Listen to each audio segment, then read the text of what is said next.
business school that is in Australia. And that university is the top business school in Asia Pacific region. He's a chartered engineer and holds a PhD from Manchester University of Science and Technology in the UK. So I always think that I can project my voice. But, yeah. Okay, so I begin. Dr. David Parker is a visiting scholar at Mona School of Business and Management and a senior lecturer in business operations at the University of Queensland Business School in Australia. And that university is the top business school in Asia Pacific region. He's a chartered engineer and holds his PhD from Manchester University of Science and Technology in the UK. He's a well-published expert in service operations management. David has conducted substantial research in areas such as supply chain management, strategy, and project management. He's often engaged as a consultant to major companies in Australia. Ladies and gentlemen, please join me in welcoming Dr. David Parker.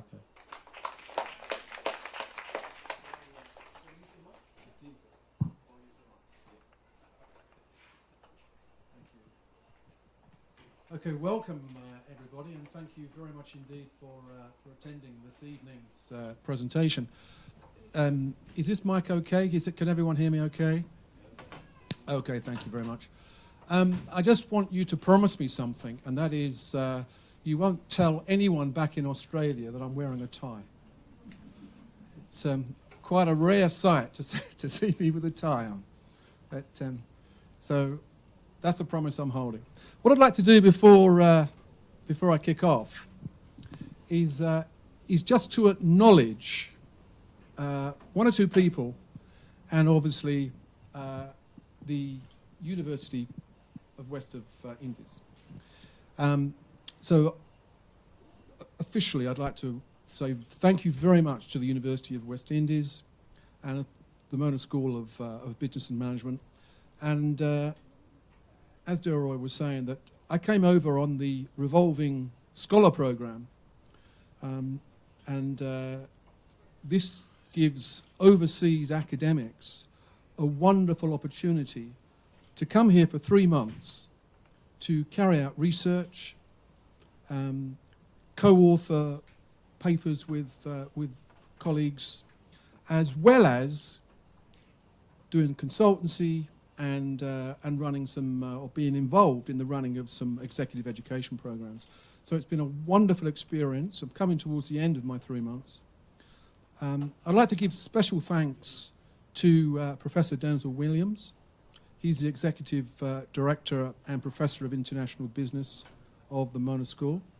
And also warm thanks and special wishes and thanks to the doctors Lawrence Nicholson, Delroy Chevres, who we've met earlier, and also Dr. William Lawrence in the Executive PSU?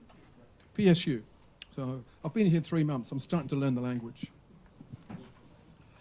I'd also like to thank all my colleagues while I've been here and all the support staff that have been absolutely wonderful in making me feel welcome, but also, looking after me, making sure that I get in there in the morning, I've got all the information that I need, and they've been absolutely wonderful. And these are the sorts of things that have really helped the 3 months.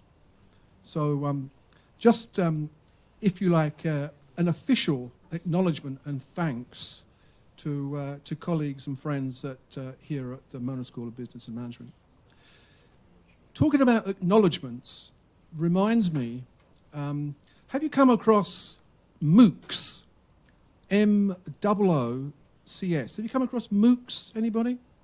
It stands for Massive Open Online Courses. And it's the new revolution in education. It'll be coming our way soon over here. I fully suspect if it's not already here. Let me just tell you very briefly about the background of MOOCs. It started in America when a professor said to his colleague, do you know, we're not really getting stuck into the important stuff of our education, of our teaching, until week 4 and 5. Because the students that are attending, they're all at different levels, and it's only 3/4 way through the course that we're actually doing some exciting stuff, and it was on artificial intelligence. So the professor at Princetown, he put, if you like, the elementary basics of artificial intelligence onto the computer, onto the intranet of the university, and said, all students that are going to enroll in my course, before you attend the course, I want you to first complete the work online to bring you up to speed so that when you join the course, we can really get going. Amazingly, when they looked at how many people had looked at the material they'd put online, even though there was 35 students registered on the course, they actually had over 2,000 students that was looking at the material online. And suddenly, there's a new way of learning. No charge, no cost, purely there for the learning experience. Now, my university, University of Queensland, we're part of a group of universities called the Group of 8, and we've developed on a platform our own MOOCs as well. And we have a professor, emeritus professor, who was standing like me at the top of the lecture room, and he said to all those in attendance, well, he said, I normally have 12 in my lecture, but I'm told today that because I'm broadcasting on MOOCs, I've got 1,300 people listening to my lecture from all around the world. He said, this is amazing. And as customary when I start my lectures, I'll take an attendance list. Now, the world is changing. The world is changing. But unfortunately, there are some, we've heard about those people that are just born into the computer age. We're really looking at those that are referred to as the digital natives. Digital natives.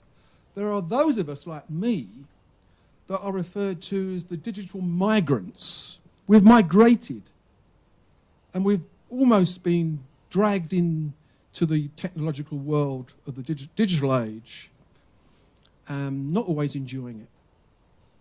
And there are those, like the professor I spoke to, who quite honestly are just digital visitors and don't really fit in this new world order. But nevertheless, we're all got to go there.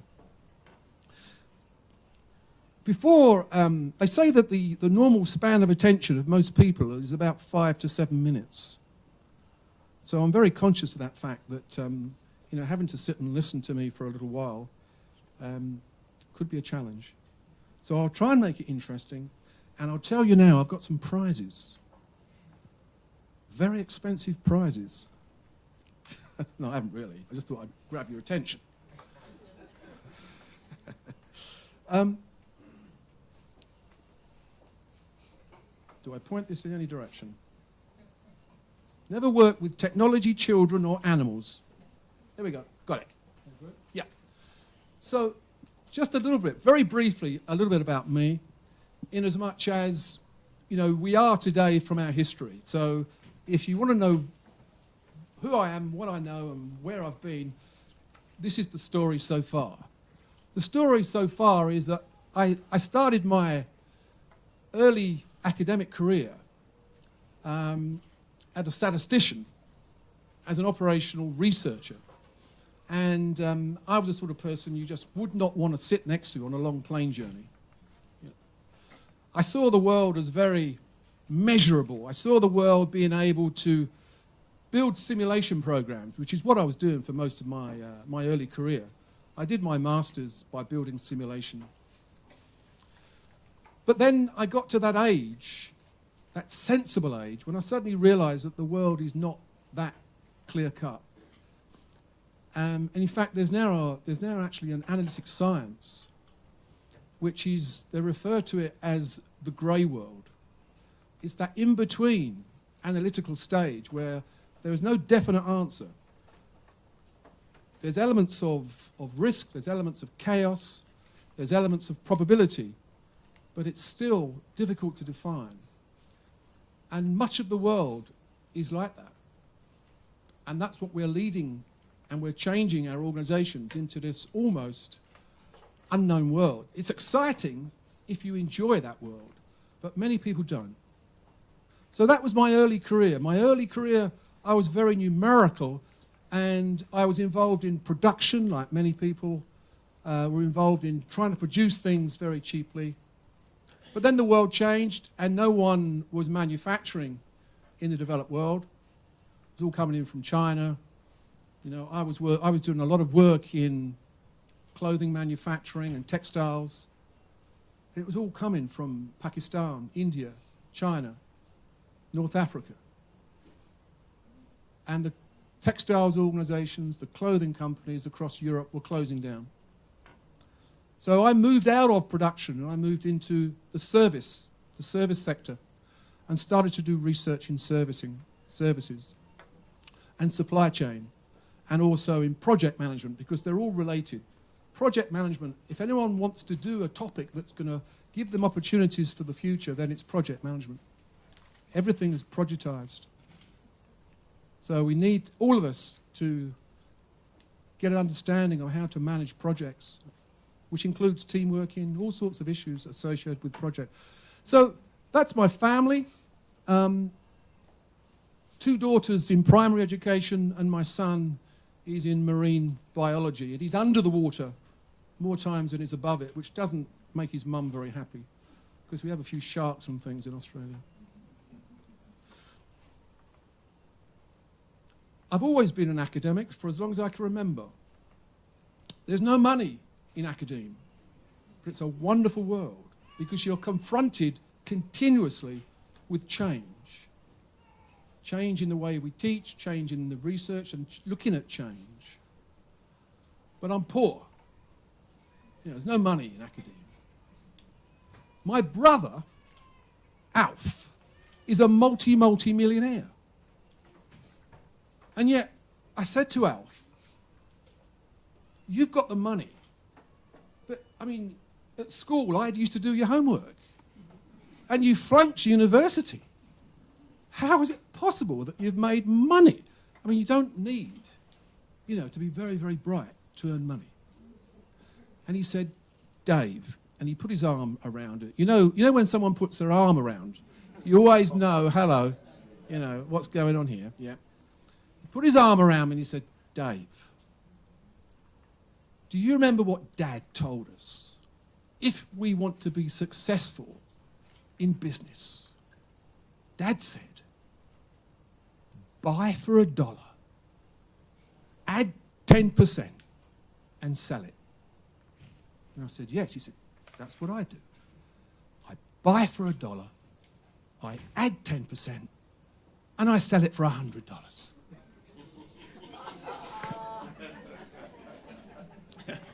There's a moral to that story if you go looking. Anyone that didn't laugh, ask someone who did laugh what it means. Okay.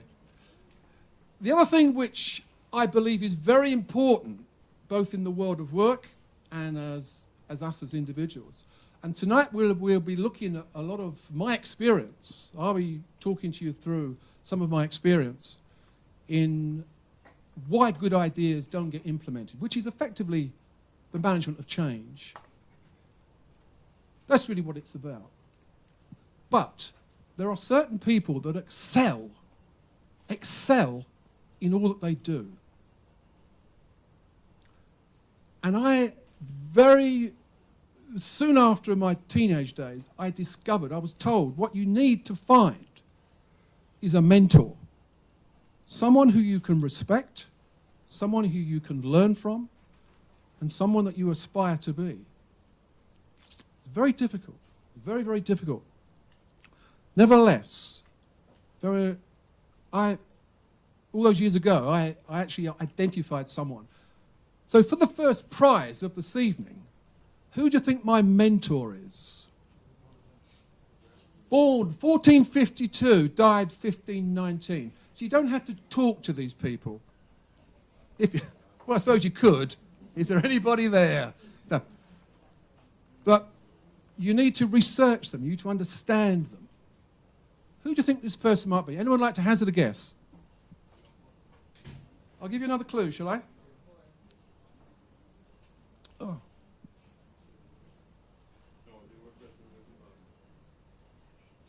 This person invented the harpsichord.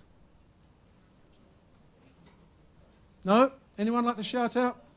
This person was a wonderful both drawer, but also he studied anatomy. Whoever said that has won a prize. First prize, whoever said that, that's yours. There you are, you can pass that back.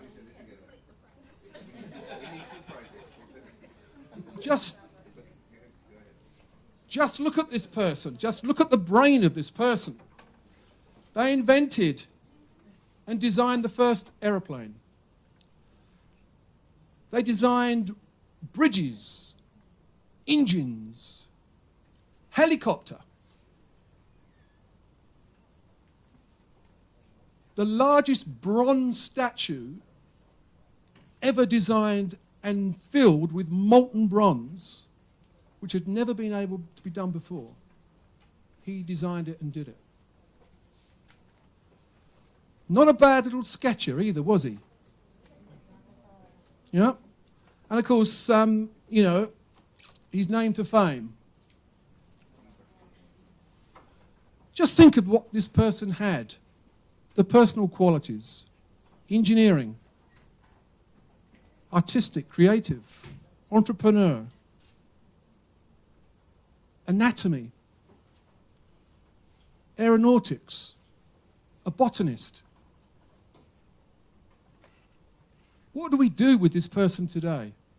We'd say, well, you've either got to be an accountant, or you've got to be an engineer, or you've got to be in marketing. No, I'm sorry. I'm very sorry, Leo. You're not going to be able to become all these things at once. And that's one of our issues that we have in creativity and implementation. We are siloing, we are pigeonholing, we are drawing down to the basic elements and pushing people into activities and areas where, quite honestly, they're not suited. A bit like my professor, and what would we do with Leonardo today? This is the person that we need to create. Bill Gates said, find me someone who has been marooned on a desert island at the age of 5 or 6, has survived and is now 18, bring him to me and he will create millions and millions of dollars for me because he has no inhibitions, he has no preconceived ideas as to what he should or shouldn't be doing. And that's what we're looking for in our creative world. Who might be your mentor? This is the guy that I spend a great deal of time researching. I mean, what about Marcus Garvey? Would he be perhaps a mentor for you? I don't know. But I've been looking into it, and he's a very, very astute individual. Why have we got to change? Why have we got to change? Why have we got to implement new ideas? Why can't we stay as we are? Well, there are so many forces out there pushing us into change. For example, I'll just very quickly go through these and ask you perhaps which of these do you believe is the major force for change at the moment and what might be the major force for change in the future. So we have globalization. We have this movement towards a post-industrial society. No longer are people working in factories all the time. No longer are we producing hunks of metal. It's now the knowledge economy. This is the new world order. This is what we're changing to. Time-based competition. How many people, when they receive an email, say, it's been at least 2 hours and I haven't got a reply? So you're that person. I mean, it wasn't that far long ago, was it, that we used to send a letter and hopefully get a reply in 2 weeks? Now it's time. We are now time poor. So the things that we're implementing or trying to implement and often don't succeed are about reducing time. It's the one commodity that we haven't got much of. So many of the systems that I get involved, many of the processes that I get involved with are about reducing time. The time it takes to do things. And then, of course, we have the environmental sensitivity. This is big and it is getting bigger. And if there are organizations out there that don't think that that's important, then they're going to be in trouble. Really in trouble. So in environmental sensitivity. And then lots of focus on shareholders. But the one major force for change, which often does not get implemented, technological change. America spends 98% of its total investment on information systems, IT, computers, capital as well as software. Yeah? The UK spends about 60 to 70%. Australia spends in the order of 50 to 60% on information services, information systems. I was telling someone today that I was over in Oslo, in Norway, a few months ago, and I went into a grocery shop and I picked all the items that I wanted to purchase off the shelves. I put them in my trolley, and how did I pay for them? Well, all I did was push the trolley over a mat, and every single item in the trolley was recorded using RFID, radio frequency identification. Every label in the item I picked off the shelf had an RFID tag built into its label. So these are the sorts of technological forces. Now, if we say it ain't going to happen here in Jamaica, of course we're wrong, aren't we? It's going to happen. And all those people that are working in shops, all those people that are working in checkouts, what then? And that's just one application of RFID. Walmart are now putting RFID into everything. If you want to do an audit of how many chairs in this room, you would normally say, 1, 2, 3, 4, 5, Well, now all you do is walk in and go, whammo, and it says 116 chairs. Because every single chair has an RFID tag in it. So this is the new revolution. This is the force of change. But people will resist because we get in comfort zones. We feel threatened. The classic F's, isn't it? The initial fright, and then fear, and then after fear, fight, we fight back, and if we can't fight back and win, we flight, we leave.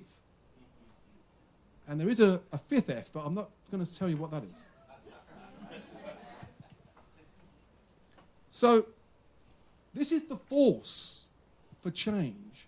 But the organisations that I get asked to come in and talk to and to help, they have spent a great deal of time strategizing. They have wonderful documents collecting dust on their strategies. But they cannot implement their strategies. They do not have a process for implementing and turning them into tactics and operations. One easy solution is just chop it all up into little projects. Every element of your strategy, turn it into a project. Have a project manager. Have a budget. Have resources. You know, manage it as a project. All change can be managed through a project. But strategizing is easy. Go away for a nice weekend somewhere. Have a few drinks. Yellow post-its on the wall. Oh yeah, we had a really tough weekend, darling. You should have seen the post-it notes that we generated. And we ended up with a strategy document this thick. I can't wait for next year. So, what we need to do is to define our priorities. Why do good ideas not get implemented? Because obviously, if they're good ideas, they should be implemented. But the trouble is, we try and do too much. So one of the things that I often do when I go into an organisation and they are struggling to turn their operations around is I say, well, let's find out what you want to do and let's look at it in a quadrant. I mean, the whole world can be put in a quadrant. They're wonderful tools, quadrants. But let's see what's easy to do. Let's find those little improvements that are easy to do, the low-hanging fruit. And then once we've gained success with that low-hanging fruit, and people have then got encouraged, then we can start looking at some of the others. More difficult. And I call this the impact ease matrix. So look at how easy a change might be. And if you say, well, this is really important, this change, it's going to take 2 years to implement, don't start on that one.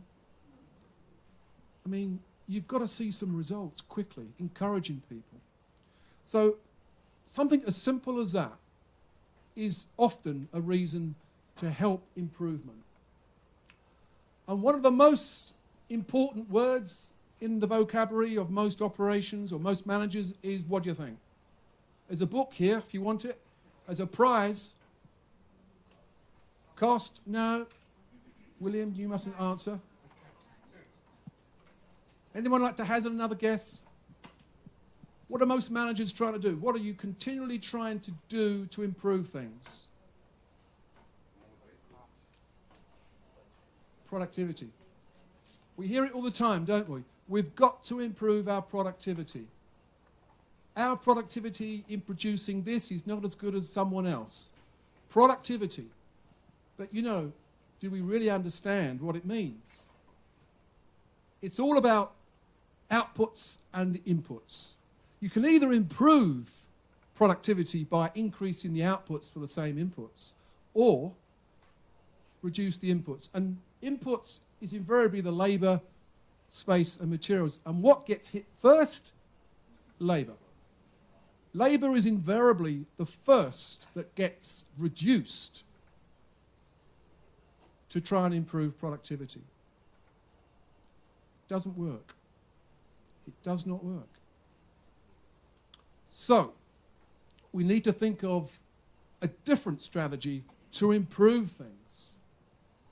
2 more words: effectiveness and efficiency. I heard it was mentioned over here. Someone gets a book over here.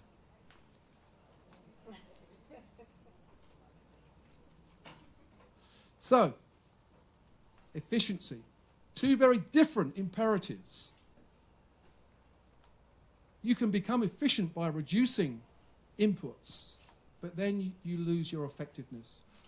The banks in Australia have been going through an efficiency drive, closing down banks, reducing the amount of people employed in their banks. So people go in now and they're talking to some automated system. It's efficient, but it's not effective. Why? Because people are saying, I don't want to go into a bank like that. I don't want to do my banking online. So there are now banks that actually advertise to say, come and talk to us and you'll see a human. And they are winning. They are winning against those. And those other banks that have made an efficiency drive are saying, but it costs less to cash a cheque with us than our competitors. And people are saying, I don't care. I'm willing to pay the extra money. I want a human to talk to. So we've got to be so careful when we're trying to improve things that we are not just driving efficiency and it impacts on effectiveness. And that's why often good ideas fail, because the imperative and the driver for that change is wrong. The other idea that I'd like to just throw out there is the whole notion of value. What is it? What's our proposition? What are people buying into? What is it that people want in our organisation, no matter what the organisation is? Unless we really understand what the value is, then how are we going to improve? Perhaps that's why the good ideas are not being taken up, because the customers don't want them. All organisations are effectively problem solvers. We solve our customers and our customers' problems. And if we take that as a notion on board, that we are problem solvers and we are solving our customers' problems, then we can actually improve quite a bit in what we do. We are solving our customers and our customers' customers' problems. It's important. I'm working with an organisation at the moment who is trying to implement some really good strategies. At the moment, they call themselves clunky. It's how they describe themselves. Clunky. They want to become lean and efficient and flexible and adaptable. So when you go and talk to them and they say, you have to comply to our processes, you have to fill this information in exactly, otherwise we can't do business with you. The customers are saying, I don't want to be squeezed into this process. I want someone who wants to listen to me. Yeah?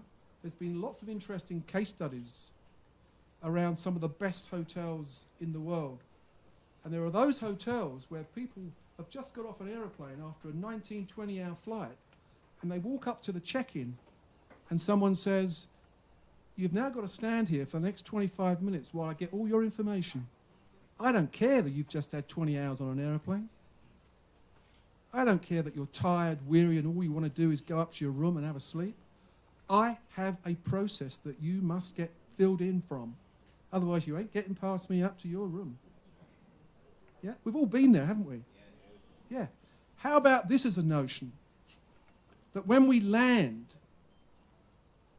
and we move into check-in, and they basically say, we have all your information from last time you were here. We have all your information from when you checked in online. Here's the keys. Yeah, I go back. I keep going back to those hotels. I have a loyalty card in those hotels. And when I tell other hotels about it, they say, well, yeah, but too hard. Too hard. No, it's not. No, it's not. Listen to your customers. Look at your customers. You want those customer-facing individuals to have empathy with those customers. Get the right people in the job. That's why good ideas don't get implemented. Wrong people in wrong jobs. We want people that are sympathetic, not someone who's been driven by my KPI, doesn't allow me to do this. So think about it. So these are all the clunky aspects of many organizations, driven by systems and processes, Compliance. Compliance. I know there are some things we have to do. Legally we have to do. But let's not compliance drive our business processes. Let our customers drive our processes, whoever those customers are. Cumbersome, complex systems. Anyone here suffer from complexity? Yeah, in the places that you work in, or you've got things that you deal with, complex. It seems to be a modern phenomenon, isn't it? Complexity. Another reason why things do not get implemented. Another hero of mine. Complexity is your enemy. Any fool can make something complicated. It's hard to make something simple. Does that resonate? Does that, yeah, it is, isn't it? What if we looked at all the things that we were doing and asked the question, how can I make this more simple? Wow. I mean, that would save a lot of time, a lot of wasted, it would improve productivity. And of course, things that I'm talking about, I mean, these are not brand new ideas. We've been talking about Pareto and 80-20 for the last 50 plus years. 80-20, 20% of all the things that we do generate 80% of all the value that we do. 80-20. Focus on that 20% that's important. So when I go into an organization and I'm trying to turn it around, the first thing I look for is the 20% of important stuff that they do.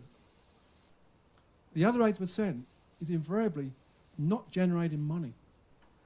It's not adding value to the customer. So I'm saying, don't focus on that.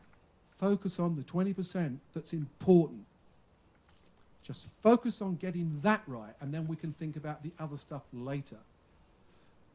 So the 80-20 rule is a wonderful technique for giving focus to the things that we're doing. And achieving simplicity is far more valuable than delivering the capability to manage complexity. And yet that's often what I'm asked to go in and to do in organizations. Now, how can you help us solve this complex problem? I'm not going to. Let's think of a simple way of doing it. Let's simplify it before you start looking at complexity. Another reason why good ideas don't get implemented. To the left, in the box to the left, all these slides are available for you to take home and sell them on eBay if you wish. My books are worth $100 on eBay, by the way. So if you want a book to sell. So my wife tells me she sells all my books. You must start off with a vision. On any journey of change, where do you start? You start at the end. I had this conversation with my children. I say to them, what do you want to be in 3-5 years' time? Envision your life in 5 years' time. And my oldest girl says, I want to marry a multimillionaire. And I say, well, if that's what you really want, what are you doing today to achieve that? So when we start on a journey of change, we've got to ensure that we really understand what success looks like. Envision it. Picture it. Explain it to everyone in very simple terms. Because if they don't understand it, then they won't join you on the journey. They will not understand why we're doing things. Vision, then skills. You've got to build the whole platform of skills to be able to achieve these new ideas, these new ways of doing things. What's in it for me? With them. That is so important. You know, I mean, someone asks me to do something. I say, well, why should I? What's in it for me? I mean, is this going to help my job? Well, if you don't do it, you're fired. Well, that's not going to help. So we need to think about what's going to motivate people. Richard Branson motivates his team by saying, we're going to have fun. We're going to work in an organisation where it's a great place to be. I mean, let's face it, we work for most of our lives. I feel very sorry for people that do not enjoy their jobs. Yeah? Let's find out what motivates people. When people walk through the front door, don't say, park your brain and come in. Yeah? It's about giving people challenges. And instead of telling people what to do, you say, here's the problem. Now think of a solution within these constraints. I mean, you know, you've got to have some guiding practice. But nevertheless, if people can bring up a family, buy a car, get a mortgage, book their holidays, they can do that job. So let's use people's creativity to that change. What's in it for me? Resources, action plan, and if all those boxes are aligned and are working, the change will happen. Every time I go into an organisation, there is one box that invariably is letting that change down. So we've got vision, skills, what's in it for me, resources, action plan, and change. If we don't get the vision and all the others, we get confusion. If we haven't got the skills, we get anxiety. If we haven't got the what's in it for me, it won't happen, if at all, but it might be gradual. If we haven't got the resources, frustration. If we haven't got an action plan, things are all over the place, full starts. There is one box that continuously is a challenge for most organisations why good ideas fail. What do you think that box is? Number one. Anyone from their own experience, perhaps? Vision. Have you heard this before, this lecture? Vision. I invariably find out that the gentleman at the back. I didn't hear you say vision. You did say vision. No, I'll give you a point. The issue is people do not understand. You go and you say, so what's going on? I don't know. So what's the new product? No one talks to me. I don't know what's going on. Or, as I often do, go into a board of directors and I say, so tell me individually, what's the strategy for developing the market? And the MD looks across at the marketing director and says, Tony, yours, go for it. And I say, whoa, Tony, keep your mouth shut. No. Would all of you in the board just write down on the post-it note, I never travel anywhere without post-it notes. Will you write down what you believe to be the number one most important change that's going to improve our business? Out of 12 people in that room, you get 12 different ideas. Tony seems to be the only who knows what's going on. But I mean, you've got to have a cohesive board. You've got to have information. You've got to have a vision and communication. You go into Toyota and you ask anyone in Toyota, what's the strategy? They will pull out a little card and they will read it to you. Everyone has that card. Everyone. I mean, Toyota is a wonderful case study for looking at best practice in all sorts of things. So, if we don't get these boxes in place, then we're in trouble. Number 2 box, resources. Yeah? The resources are not available. Gentleman at the back, did you want to... We oftentimes have a vision in it, but it's only a person's head. There's a process to make that vision a shared vision, which is really what you want. Yes. You've got to articulate... Vision, but how anybody knows it. Exactly. You've got to be able to articulate in very simple terms what that vision is, what the direction of the organisation is about. I was going to say we're doing some very important and interesting research, and I won't go that. Looking at the verbalization of vision. And often when you're actually trying to win people onto a journey, you have to use very special language. Anyway, it's another story. So if anyone's interested, it's neurolinguistics, which is the research that we're up to at the moment. So we do have frameworks, we do have procedures. I mean, for the academics, you would have undoubtedly come across the Kotter, 8 steps. Delroy's got to go and teach tonight, so.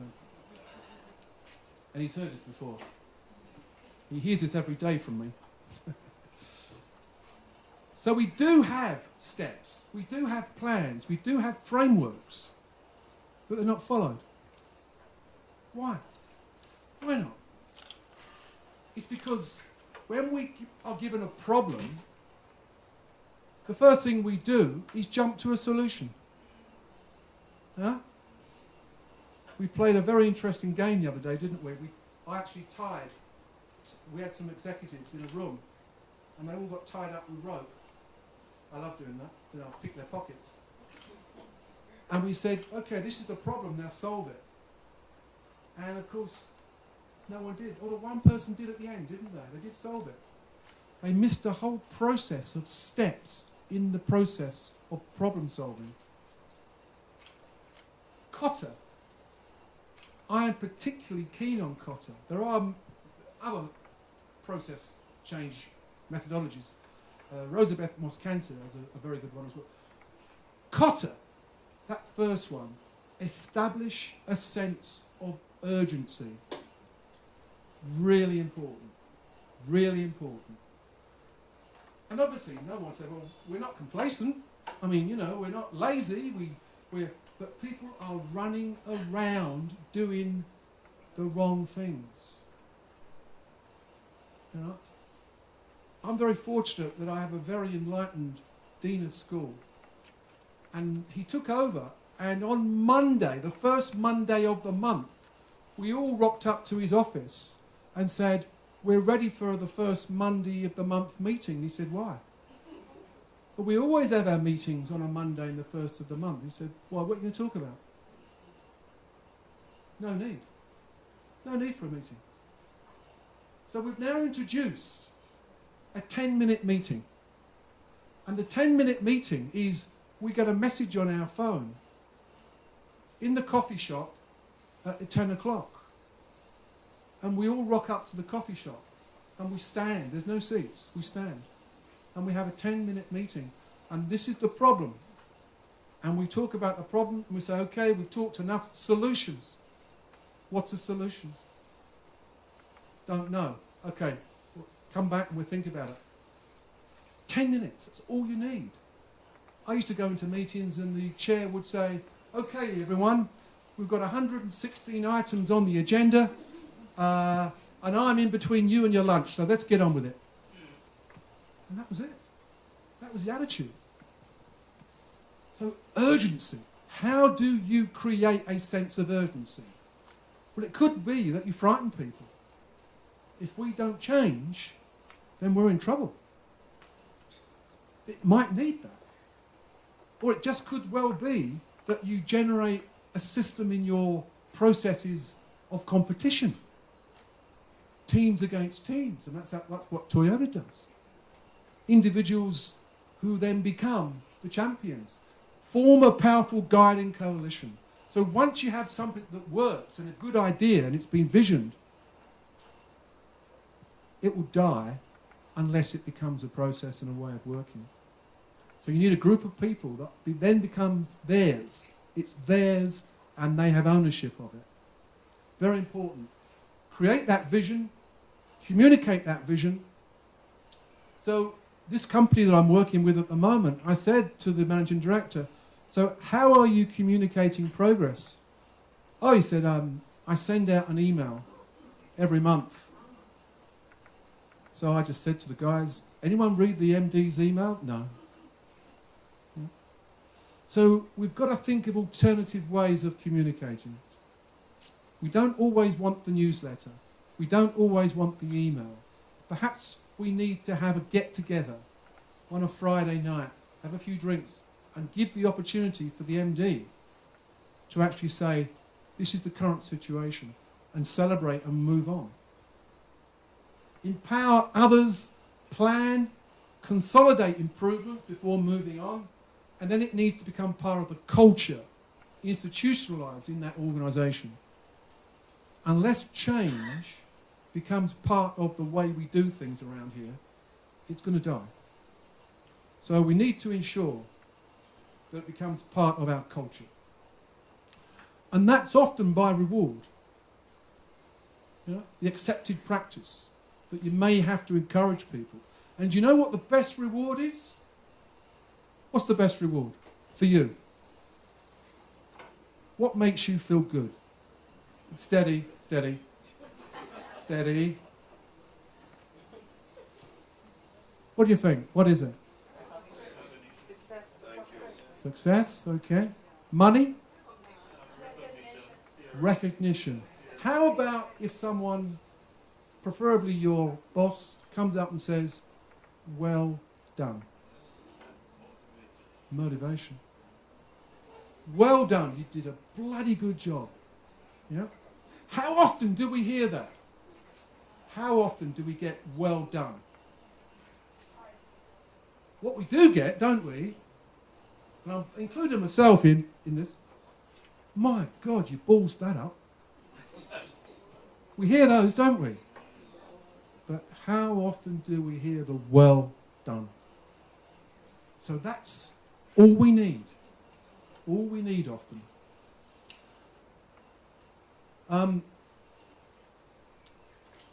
Things which affect behaviour are very important as well. Why good ideas don't get implemented. The cause and effect. There's a lot of information here, so you can read that in your own good time. I'm not going to go through it in detail. But there's lots of things we should consider when implementing a design around change. The group dynamics. Who's the individual that tends to set the agendas? Yeah? Who's the person you need to tap into because you know it filters through to the others in the organisation? The movers and shakers. If we don't get that left-hand side box right, then we get poor decisions, unresolved issues. That's a big one. Things are hanging there unresolved. Problems not solved. A breakdown in trust. I see that a lot when we're trying to go through a change situation. Frustration and, of course, slippage. Things then don't get implemented. These are some of the telltale signs of poor implementation. I've got a survey that I carry out in organisations to see how healthy are they? How open are they to continuous change? Because remember, this is a process. These good ideas are not one-off. It's not a light bulb going on every once in a while. It's internal entrepreneurship. Entrepreneurs, we know we have the left side, right brain individuals. If we had all left brain, we'd be in a terrible state. If we had all right brain, we'd be in a terrible state. We need a combination of the two. I have a little exercise that I give my students, and I say, I'll give you 1 minute to write down as many uses of a house brick that you can. And after a minute, I say to those in the class, how many people had, in a minute, had over 35 to 40 ideas for a brick? Half the group says yay. The others didn't. It's not just the quantity that's important. This is Edward de Bono's idea of creative thinking. This is really getting a mix of the right people in your organisation. And when I say to the guys who have got the 40 or 50, I say, what have you come up with the uses of your brick? And they say, oh, as a building a house, building a wall. And then you get those individuals, the Leonardo da Vinci's, who says, adopt a brick. Yeah. Storing water. Yeah. As a gift, as a present. And then people look at him and say, or her, what? Those are the people you want. Those are the people who are creative.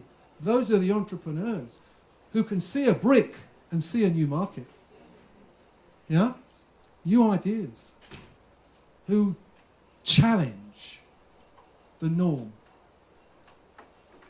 And we need to protect them. Otherwise, good ideas don't get implemented. You know, Toyota has a system where every single employee has to come up with one idea a month. One idea a month. Can you reckon on how many thousands of ideas they have to sift through every month?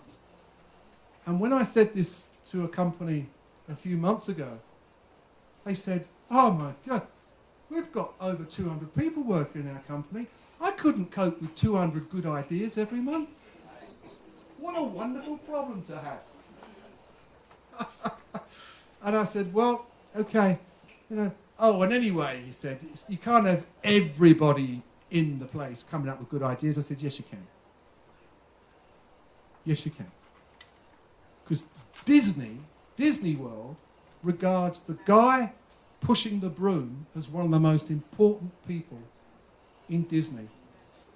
Because they are closest to the visitors, the customers. They call them all actors, by the way. They're not employees, they're all actors. And every day is like a show. And there's a 4-year waiting list to go and work in Disney. Yeah. So these are the people that we really want. So you're finding that there are often organisations that are willing to change, they want to change, but they're not ready for change. And that's where they need our help. They need university help. They want to, they're willing, but they're lacking. And I have a survey instrument where we get them to fill out questionnaires around these sorts of ideas. And lots of them want to improve what they're doing, want to improve, but they lack that readiness for change. They had then developed a systematic, so it no longer becomes someone's got to activate something, it happens naturally, and then finally it becomes part of the culture. And there's a stage, I've been doing some work recently for NAB, National Australia Bank, and NAB have now moved from this 5th step to almost a 6th step, where they're now almost evangelists. They're now telling others. They're not only looking after themselves, but they're improving their suppliers. Yeah. So that's the sort of thing that we need to consider. I'm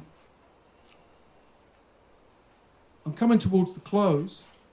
I just wanted to leave you with some ideas as when we're improving things, what should we be focusing on? Well, the first thing is we need to be as good as how we manage our resources. So there are theories around this. You are only as good as how you manage your resources. Resource-based theory.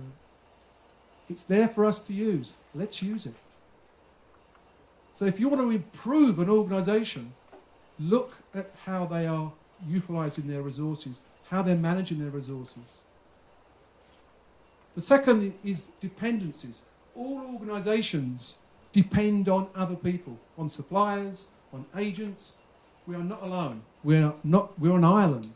We need other people. So we're as good as how well we manage those dependencies. And finally, there are always constraints, aren't there? And when you remove those constraints, others appear. It's a continuous, lifelong battle in organisations, removing constraints, improving those constraints. there is always something that slows the process down. Back to the organisation that I'm doing some work with. Why has it taken so long for these materials to be delivered? We're waiting for these materials. Well, we haven't had the sign-off because it's over $5,000. Yeah? Have we all experienced things like that? Yeah. How do we solve them? How do we stop them happening? Process mapping. Process mapping will allow you to map the whole of those sequence of events and show where there's gatekeepers, show where there's waiting, show where there's non-value adding activities. Value stream mapping is one of the most powerful techniques that you can use to remove these problems and to help you manage those. Once again, this is not new. It's been around hundreds of, well, not hundreds. 1750 was the Industrial Revolution, so it's a bit after 1750. But they've been around, and they are so useful and simple tools, but we don't use them. Why not? Because we all want to get onto a computer and let a computer do it. Don't need a computer. Okay, final game of the evening, and here's a little game that you can do with your neighbour. Why do 90% of improvement projects fail? Which of these items would you believe is number 1, number 2, and number 3? You won't need to look at the others. Just think, what do you reckon is the main reason why improvements do not get implemented? Who would be your number 1, number 2, number 3? Deficient process monitoring, poor planning, not looking after the stakeholders and those that are affected, poor risk management, not good leadership, poor communication, fraying at the end. Most projects, it's their worst time at the end, as people get taken off the project. Yeah, there are now project managers who do nothing else but close projects off. Cultural and ethical misalignment, lack of problem-solving skills, and misalignment of the individuals in the team. What do you reckon is number 1, 2, and 3? Have a little chat with your neighbour. Come up with a consensus and tell me what you think number 1 is. So, number 1 is? Leadership. I hear culture, I hear communication, I hear leadership. Anyone got something different? Planning. We do a lot of planning, don't we? Yeah? So even though we do lots of planning, 90% fail. What's gone wrong with the planning? You're dead set on communication, aren't you? Leadership. We've got a leadership vote, another vote on leadership. Okay. This is research that's been carried out by... I'm frightened now if I don't say it. This is research that's been carried out over the last 9 years in academic journals. So these are the main reasons why improvements fail according to the journals. Not me. Okay.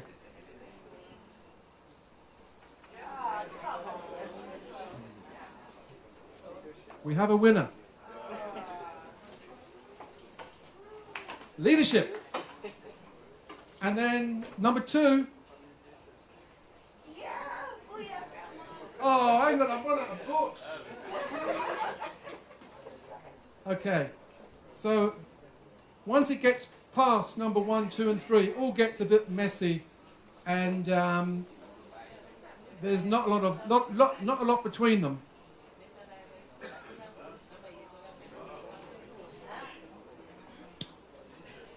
So, given that, if you buy into this as a notion, if you buy into it as a strategy to improve change, number 1, leadership. And that's not to say that you've got to have someone who's good at change because there are 9 different leadership models. So what leadership model is applicable to a situation? There's a situational leader. There's charismatic leaders. Yes, we can. Very charismatic. We all buy into it. We need charismatic leaders when things are bad. But unfortunately, charismatic leaders often don't deliver. The most popular form of leadership at the moment, and you can understand why, is which one? For those of you teaching management. Good job, there's no one here teaching management. What do you think? We have transformational leaders, don't we? You know, these are the guys that are trying to transform people into being little them's. You know?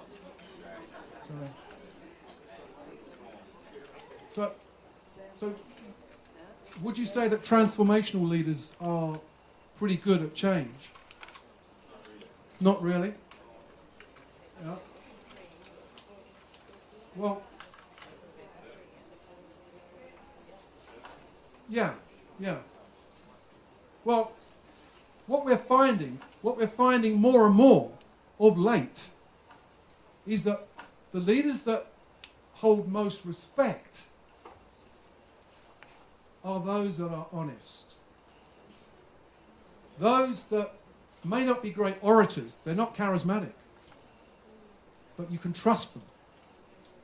They hold the respect of their teams. They might be technically minded. So there are features in our leadership that we need to be aware of, our styles of leadership. These are called authentic leadership models. Authentic leadership models. Authentic leaders will give you a better chance of change than other leadership styles because we can trust them. Authentic. We may not like lots of features, but you get what you see and what you hear. Yeah? And with so many companies being held up as fraudulent, you can understand now why organisations are now looking for authentic leaders to run them. Because they've had their fill of autocratic leaders, they've had their fill of transformational, they've had their fill of the charismatic leaders. They now want someone who's honest, authentic. Bear that one in mind when you're leading a team. Particularly when they're going through a change process. They actually tell people that things aren't going well. They're honest, open.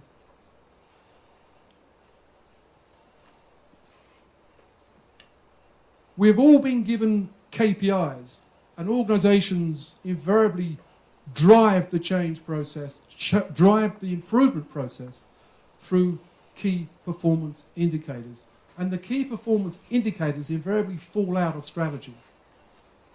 But there's a missing layer. Before KPIs, we need KPQs. We need to ask what questions our KPIs are answering. So, for example, how well are we shifting towards an innovative organisation? That's a question.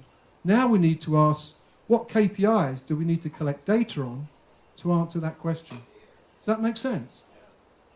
So before jumping to a KPI, let's see what very important questions we need to be asking of our organisation.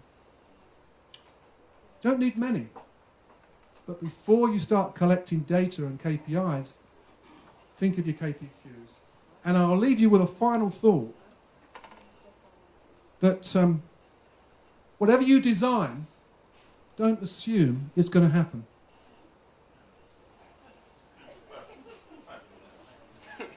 Complex human adaptive systems. Someone has designed at great cost a safety mechanism that says we don't want people running out across the road. We'll need a barrier if they're in a vehicle, and we'll need a, what do we call that? Zigzag. There's a name for it, isn't there? We'll call it zigzag if you don't mind. And that way, And what do people do? They devise their own way of doing things. We do it, don't we? Yeah. As a very young, inexperienced person in a factory, in my early days, I remember watching the person who was putting sheet metal into a 100-ton press with this press coming down, and the guard, metal guard, had to be pulled down in front before you could actually activate the press. You then had to put your foot on a treadle. And then finally, with the guard down, the foot on the treadle, you were allowed to press the button, and down came a 100-ton press to press out the body part. That person was on piecework, incentives. The more he produced, the more he got paid. Human, adaptive, complex systems. What did the individual do? How did it think? Bypass. Yep, get a bit of silver paper, put it under the control switch, no longer need to bring the guard down, yeah, cut a few wires, no need to put a foot pedal on it now. All you're going to do now is shove the metal in, bang, pull it out quick, bang. This thing, I mean... So, here's Dagenham in Essex, England. This is people, and that's what people do. What can we do to stop this happening? Well, get people involved in the design.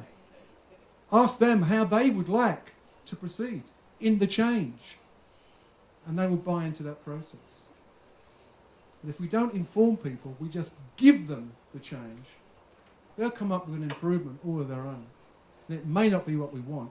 And if that's in a health situation, we're in trouble. One final example, and I must close. Doing some work in a hospital at the moment, and we have measures that the hospital has to follow.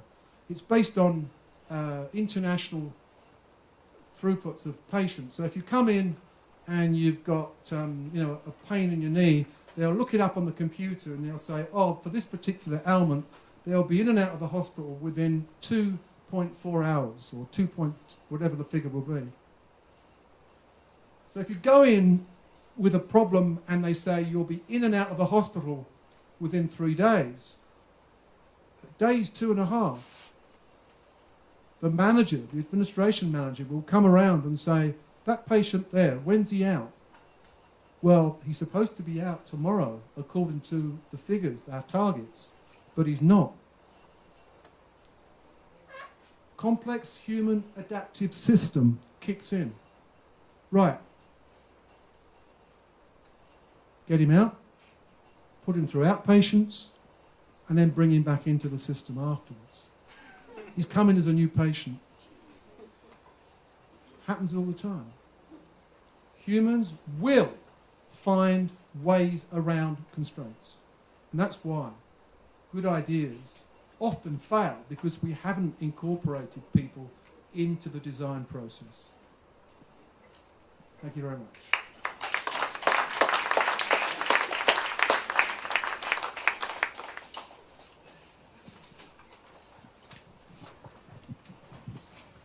Good evening, everyone. We want to thank Dr.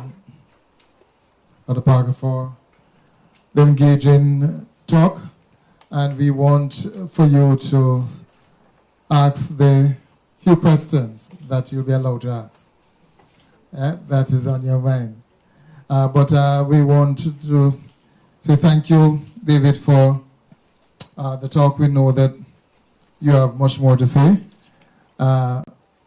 And you have given up some books there that in order for you to close the implementation gap, you need to read that, some of you, so don't just put it on your shelf. All right, but questions, yes? And we have, but then the room is small, but we have mic there. No? Yes, Robert. We in the Caribbean suffer from what we have termed a lack of operacy. Lack of what? Operacy. Okay. We are very good at describing the problem, defining the problem, but getting the problem resolved. You know, the Americans have a term called know-how. We have plenty know, but not how. Okay? And I wondered if you have encountered that anywhere else in the world, and how is that solved? I mean, what approaches have been used? Yeah. Well, Get out of that rut. Yeah, I listened to an interesting TV program the other evening. You may have seen it on your TVs. And it was called Jamaica No Problem is a Problem. So it could well be that we're in a state of mindset where instead of letting things go as they are, we need to challenge. We need to say, how can we put things right? One of the issues that I have in many of the organisations that I work with is when I say to someone, do you have problems? And they say, plenty of them. And I say, what do you do about them? Oh, whenever we escalate them upstairs to the boss, nothing gets done. And I say, interesting, could you solve them? How about if we, instead of handing upstairs and pushing our problems upstairs and to other people, how about if we actually keep the problems ourselves and solve them? So often it's mindset. We need to adopt an attitude that if things aren't right, let's sort them out ourselves. Let's not just keep asking for someone else to solve them. Yeah. But I guess the part of the question is that because you say we in the Caribbean, which suggests that it's endemic to the Caribbean, implicit in the question. So the question is, based on what you have said, have you found this to be peculiar to the Caribbean, given the little you know of the Caribbean? I don't think there is any one particular trait that applies to any nationality. I think we like to, sometimes we like to think that there is something which is unique and special to us. I think it's called human nature. And invariably around the world, you know, you see various degrees of certain types of traits and personalities and cultures which do influence. But I think sometimes we can make far too much on that. No, just in some parts of the world, let's just use the field of politics. Okay. In some parts of the world, Yeah. they compete on the bigger idea. What's wrong? And this is one. What this country needs is so. What we should do is fix the blah blah blah blah blah. Yeah. In other parts of the country, they compete on my method of doing it. Yeah. His way, my way, versus that kind of approach. Yeah. That mentality. Well, remember that, of course, the paradigm, as we like to call it, the paradigm has well and truly shifted.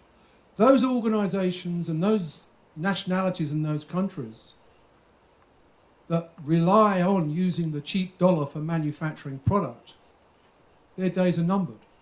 I mean, even now, the big organisations like Nike, Pepsi-Cola are moving out of China. They're moving into India, Pakistan, South America. There are places now which are far more competitive to China. So given that the world for manufacturing is changing, we're now saying, well, how can we compete? If we can't compete on dollar basis for manufacturing, what have we got to offer? Well, I tell you what we've all got to offer, and that's the knowledge economy. We've got to use our smarts. That's how we're going to compete, and that's how we're going to win, and that's how we're going to generate our gross domestic product. 70% of all Western countries now generate GDP from the service sector. The days of manufacturing and producing things, gone. It's gone.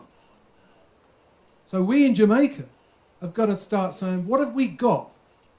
What have we got to sell? What are the smarts that we have? What's the knowledge that we have? What features have we got that can actually create that wealth? And we've got so much. There is so much over here. As a stranger coming to this country, you've got so much to offer. Not least, of course, is the hub. The logistics hub. I mean, that's an absolute winner. Absolute winner.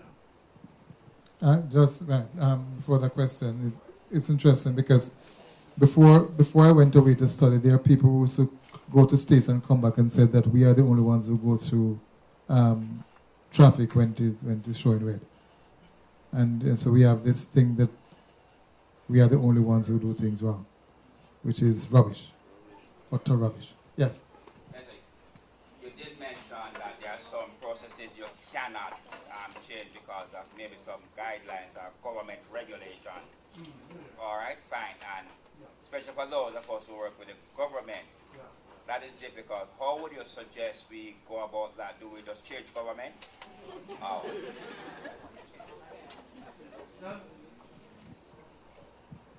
The finance, National Australia Bank, the finance institution that I'm doing a lot of work with at the moment, they said to me that much of the bureaucracy that they have to contend with is around compliance, particularly when it comes to the Australian Tax Office, ATO. And I said to them, and this is a naive question, an absolute naive question. Have you spoken to the ATO to see whether in fact you can change, that you need to do this on this basis, using this information? And as it turned out, yes, they did. But they started a dialogue. Now, every time they have an issue where they have to report, they ask the question, is there some way that we can improve what we're doing? Do we need to do it like this? And amazingly, the ATO is very receptive. They really do want to improve and help businesses. But we're not asking, we're not talking, we're not asking the right questions. So, yeah, talk to them. You'll be surprised when they actually say, well, okay, I think we can help you on this. Not always, but sometimes they will. David, you touched on it briefly. How much is the culture of an organization impacts, the ability to effectively change and execution? I mean, within an organization, there isn't one culture. There are lots of little cultures, subcultures, departmental cultures, yep. But overall, there is the way we do things around here is the culture. I mean, when you look, for example, at Virgin Airline, you can just taste, smell, see a different culture to Qantas. Qantas flies aeroplanes. Virgin takes passengers from A to B. One has an engineering focus, one has a customer service focus. So how you change that culture, it's drip, drip, drip, drip on stone. It takes a long time. Recruit the right people. Virgin recruit a very special type of person. They're gregarious, they like to fun, they want to be part of a team, they enjoy life. Yeah? Qantas, I mean, I'm not quite sure how they recruit their people. I think they give them a charismatic brain transplant, I think. I mean, you never see them smiling. Yeah. Although saying that, Virgin are toning it down a bit because people have been complaining that in fact they're a little bit too light-hearted in what is a very serious part of a day, going on an aeroplane. Yeah, yes, go ahead. Yeah, you mentioned Cotter, 8 steps, yeah. Right. What are some of the other models that, through your experiences, Yeah. right, you really focus on and you realize that, Yeah. I use this often when dealing with other clients. They're all very similar. Yeah. They're all very similar. They all start off basically saying, why are we changing? What's the force of change? And then really, as I said before, it's about painting that picture, knowing, really explaining what the end looks like. Some models start differently, but they're all very similar, very, very similar. If you'd have won a book, it's on chapter 6. But there are lots of models. I quite like Rosabeth Moss-Kanter, but it's similar, very similar. Yes. My question's quite kind of different. It's not about communication, is it? Yes. Well, I want to start a business and I want to go into turkey farming. I know nothing about turkey farming. Is the implementation gap a part of the fact that I don't have the right knowledge? Yeah. And should I seek knowledge first before I start? Right. Is that something that I- is a problem with implementing Yeah. a business? You just don't have the Okay. knowledge? I often get asked, how do you create a successful business? And I, in all seriousness, say, go and fail. Go and start a business and fail, and you learn a lot. I've had 2 failed businesses, and I'm running 2 businesses at the moment with my wife. And I learned so much. One of the biggest reasons why companies fail, small businesses, startup businesses fail, is cash flow. So you're spending lots of money breeding turkeys and fattening up turkeys, and when you sell them, you don't get money quick enough to keep the cycle moving. So 90% of small business startups fail inside of 2 years, and the number one reason for failure is cash flow. Yeah. Is the cash flow a direct result of not knowing? It's a direct result of being too nice and letting your customers get away with not paying. And then you start borrowing money to continue, and then before you know it, you're spending out far too much on interest and other forms of payments and not enough money coming in. And the direct answer to your first question is there's nothing to stop you start a turkey farm, but I would suggest you get someone on board who knows a lot about turkeys. It could well be that you're the great business person, you've got an accountancy or some sort of financial background, but that doesn't run a business. Yes, all right. Nick, sorry to have you short, but I have some real examples. Yep. We have been transforming the Jamaican public sector since the 1980s under Prime Minister Edward Seaga, and we are still transforming the public sector. Why is this failure to actually achieve this transformed public sector? We've been transforming the education sector from 2004. We passed it in the Parliament, Yeah. and we're still transforming. Yeah. There's a problem in the Caribbean in we've had- implementing effectively what we set out to do. Yeah, we've had lots of change of governments in Australia. And the one really great piece of advice that came from one ex-Prime Minister, he said, if you want to continue to be in power, don't increase the tax on grog, cigarettes, and petrol, and you'll be in power forever. And so there are some governments that really just make the right noises, but they're not actually improving for the rank and file. I'm afraid we're never going to be totally satisfied with our public service, and we're never going to be totally satisfied with governments that we've got. I've seen some really great ideas, particularly in Scandinavian countries, where they use the computer, the internet, for referenda. So, for example, I'll tell you now, I was part of in a small community where they had some land, and they had a choice. Do we build a new car park? Do we turn it into a play area? Or do we leave it as it is for natural habitat and for the animals to use? And they said to everyone in the community, you've got 2 days to vote as to what you want this land to be used for. And they voted. And on the basis of that, democracy, which, let's face it, there is no such thing as democracy, you just get more people voting in one direction,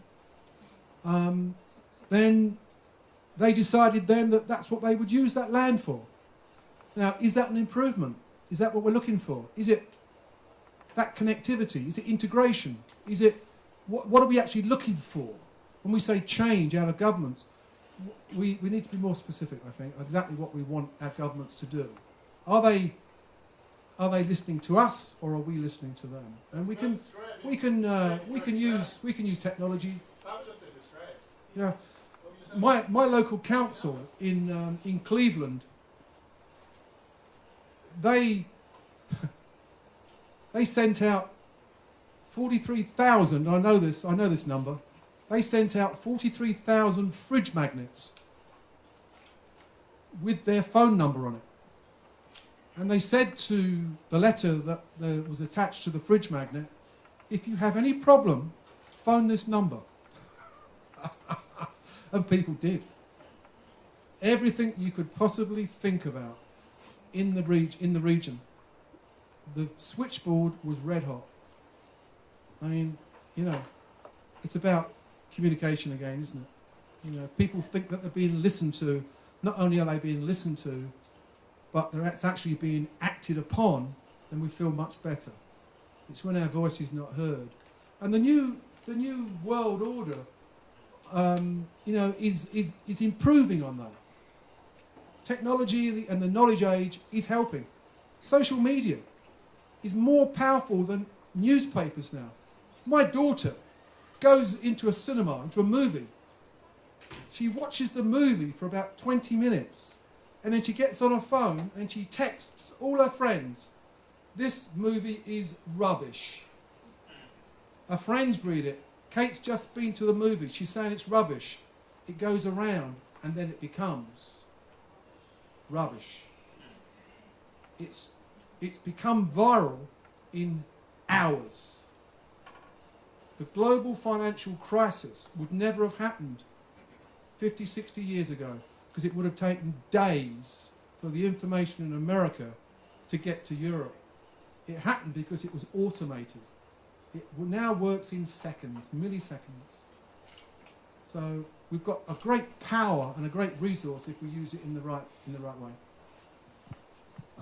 I don't want to lose everybody, sir. I want to thank you, but Robert, you went back to the 1980s. I want to believe that before that, even to the 60s, where Americans have been trying to educate their people, and see we have Donald Trump, right?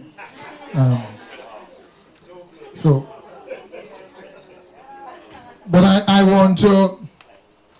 Sorry, I didn't introduce myself. I'm Lawrence Nicholson, and I am part of the team here at Mono School of Business Management. And if you're not part of Mono School of Management, I would want to dare to say that you're missing out. But the fact that you're here this evening, it means that you are a part. And we ask that you do not disengage, but you continue to be engaged. Part of what we do, apart from the classical education, as you know it in the classroom, we try to be involved in public advocacy. And this is part of, we try to ventilate ideas. And we've asked that you give us some ideas that you want to be ventilated, and indeed we will chorus around that. We will tabernacle for a little while, and we will come out of that, and we'll give you what you want, and sometimes give you what you don't want, because sometimes we believe that when we give you, you realize that that's what you want. Yes? But we are indeed always being innovative. We have our Executive Director, Professor Williams, who has decided that I should speak on his behalf, so he will not say anything this evening, which is a privileged position I find myself in. And so I want to thank David again. Thank you, David. David has been here as indicated. Go ahead, thank you.